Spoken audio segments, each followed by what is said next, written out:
Bonjour à tous, mon nom est François Letarte, bienvenue sur ma chaîne JDR D30, une chaîne consacrée aux jeux de rôle sur table, vie de rôliste. Je parlais de quelque chose qui me trotte dans la tête, point de vue, surtout jeux de rôle fantasy, en lien avec un phénomène relativement nouveau, si je peux considérer ça comme ça, point de vue jeu de rôle, ces temps-ci, c'est au niveau de la gestion de parties. C'est parce que j'ai jamais fait, dans les faits, autant de parties différentes en même temps, puis là... ça me demande une discipline pour faire le suivi de tout ça. Mais là, je suis en train de songer de peut-être commencer à utiliser des modules un peu plus. D'avoir le travail de déjà fait en arrière-plan, puis d'utiliser ça, puis de laisser les joueurs vivre leurs aventures là-dessus, mais au moins que j'ai toujours la même base pour chacune des parties. Ouais, c'est ça. Parce que là, c'est sûr, ça fait un bout de temps que j'ai beaucoup de plaisir à y aller avec des créations, d'arriver à prendre des notes, créer des petits contextes, regarder les joueurs comment ils interagissent avec ça, puis de faire fleurir une aventure à travers ça, tu sais. C'est bien trippant, mais c'est trippant si t'en as pas autant, tu sais, c'est ça qui arrive là, j'en ai beaucoup. Fait que ça demande juste un peu plus de discipline et de suivi. Fait que là, je me dis, peut-être ça serait le bon moment pour le retour des modules d'aventure. C'est ça. Tu sais, j'ai jamais rien contre les modules d'aventure. Je pense que toujours... j'aime ça quand il y a une base solide dans un module. Mais j'aime pas ça quand ils racontent trop l'histoire à ta place. Des fois, je tombe sur des modules, je dis que j'ai l'impression que l'histoire est plus écrite que ce que les joueurs vont jouer, là. Puis que la vedette, c'est plus les joueurs, mais c'est l'aventure et l'idée de génie de l'auteur. Là, c'est ça, tu sais, il y en a qui aiment ça, là, qui aiment avoir des modules bien montés, là, tu sais, vivre une belle histoire déjà écrite. Moi, c'est... Non, tu sais... faut rester dans l'optique que les personnages joueurs, c'est supposé être les vraies vedettes. Puis tu sais, c'est ça. Oui, il y a des affaires importantes. Là. Il y a du monde important, il y a des événements importants. Mais tu sais, faut que ça devienne comme un endroit où les joueurs peuvent, peuvent faire ce qu'ils veulent d'une certaine façon, là, qui prennent le taureau par les cornes de la façon qu'ils l'entendent, c'est ça.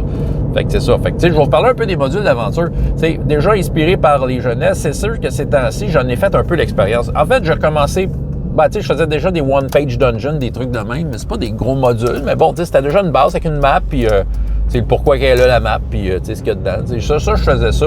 J'avoue que, tu sais, ça a toujours été bien pratique. Donjon Critique, la version québécoise, ça vous tente d'aller voir ça. C'est Coups Critiques qui sont derrière le projet. Je suis allé en piger 2-3 dedans déjà. Fait que, tu sais, j'ai bien du fun à aller fouiller dans ce genre d'affaires-là. Mais c'est sûr que le premier vrai module que j'ai fait depuis longtemps, c'était à Draconis cette année.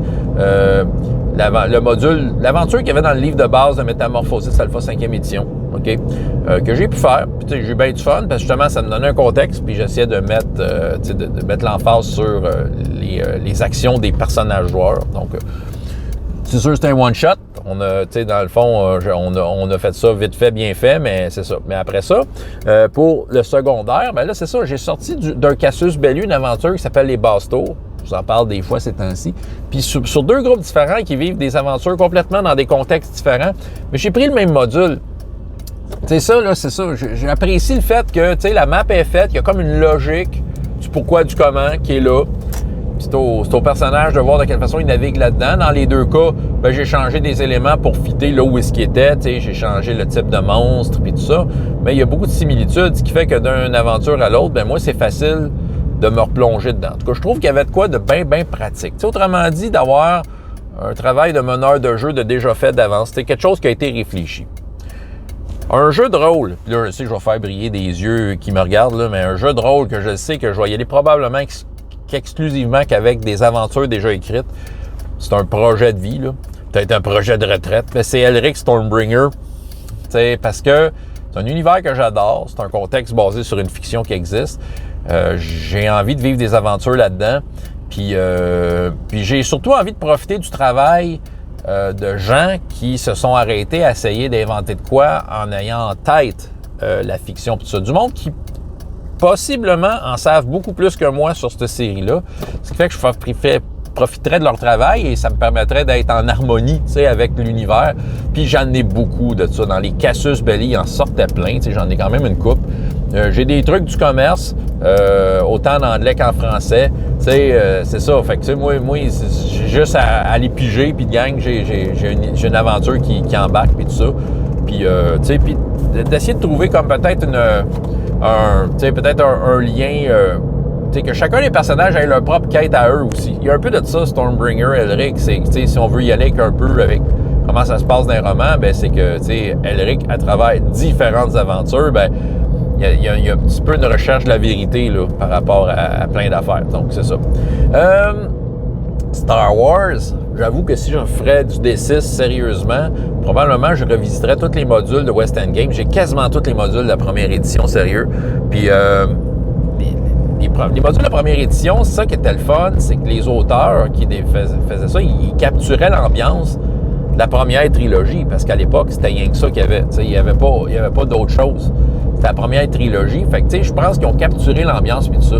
Puis, on sait ce qui marche aujourd'hui. Il est sorti plein d'affaires de Star Wars, mais aussitôt que tu fais de quoi qui va dans l'ambiance de la première trilogie, on se reconnaît, c'est ça. Puis, je pense un de mes meilleurs modules de tous les temps, là, c'est Chasse à l'homme sur Tatooine, qui est le premier qui est sorti, en fait, pour le jeu de rôle, le premier vrai module. Puis, on s'entend, là, pour ceux qui connaissent pas ce module-là, ben regardez, moi, pour ceux qui ont vu le Mandalorian à TV, là, ben c'est ça. Clairement, ceux qui ont fait le Mandalorian, là, ils ont probablement joué et rejoué Chasse à l'homme sur Tatooine, parce que Chasse à l'homme sur Tatooine, c'est le Mandalorian. Bon, c'est une aventure, là. Il n'y a pas toutes les affaires avec les monstres dans des cavernes, puis c'est ça. Mais je pense que c'est au niveau de l'ambiance, ça se passe sur Tatooine. Tu cherches quelqu'un, tu cherches un gars de la rébellion qui s'est caché sa planète, puis tu veux arriver avant d'autres chasseurs de primes qui essaient de le pogner. Fait que tu sais, il y a comme de quoi de vraiment trippant. Tu vis vraiment sur Tatooine, puis tu sais, t'as l'ambiance, t'as le danger, tu sais, c'est un bon module. Puis c'est pas un module compliqué, c'est pas une intrigue de fou, c'est une intrigue de Star Wars. Hein. Là, j'ai commencé à fouiller dans ce que j'avais. J'ai des trucs de Cassius Belli que je pourrais essayer de regarder, mais j'étais allé voir ce que j'avais. Donc, là, il y en a une qui traîne, qui me regarde, que j'avais acheté à l'époque, puis j'ai jamais fait. C'est le retour au temple élémentaire du mal, écrit par Monte Cook. C'est ça, puis c'était pour la 3e édition de Donjon. Puis j'avais acheté ça dans le but que je voulais peut-être la faire un jour. Ça n'a jamais donné.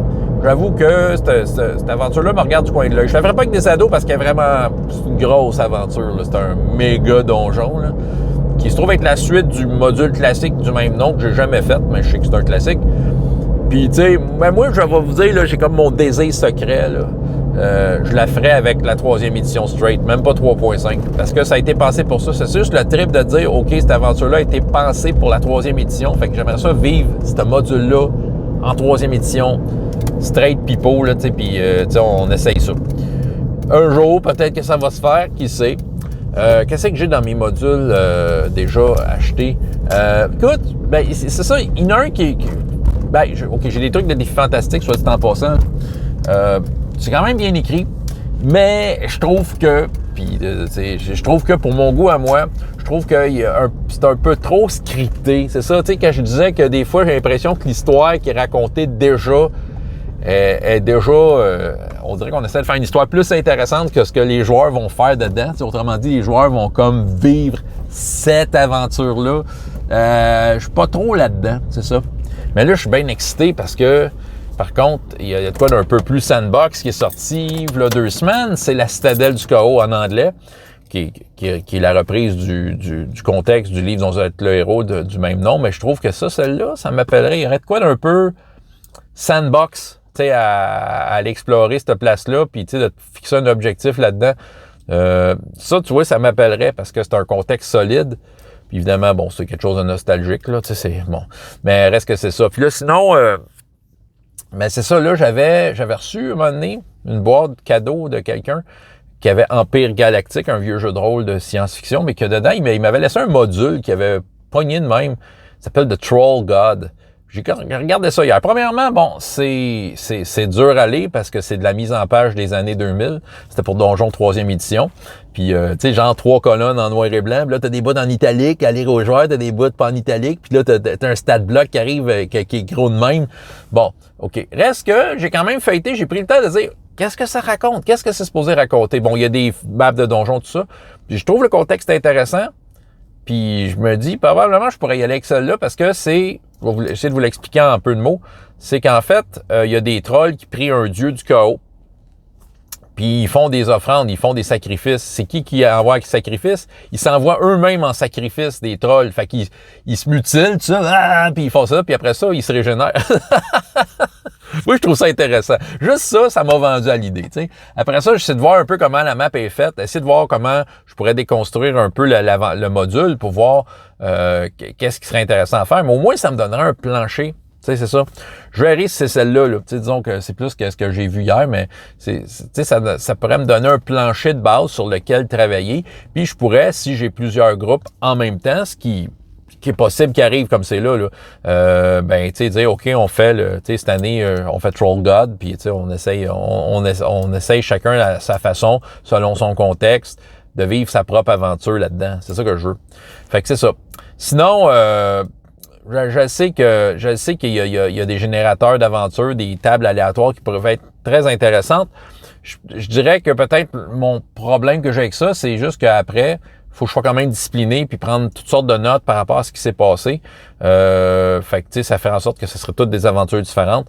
Fait qu'au moins, j'aurais une base solide, c'est ça. En tout cas, peut-être le retour des modules, qui sait, je suis en train de valser avec l'idée, fait que je vous ai un peu pitché là, ma réflexion, puis un peu ce que j'ai fait hier en feuilletant des modules. Là, j'en ai un autre vieux module de donjon que je trouve pas hot parce qu'il est comme à l'envers. C'est comme il commence dans un donjon intense, ça finit dans un village que tu fais une enquête. T'sais. Je pense que je l'aurais fait à l'envers, mais bon, je le prendrai pas celle-là. Ah, c'est ça que j'avais à vous dire. Ce matin, François Letard, JDR de 30, et jusqu'à la prochaine fois, il y a autant de plaisir dans la vie que dans les jeux. Au revoir.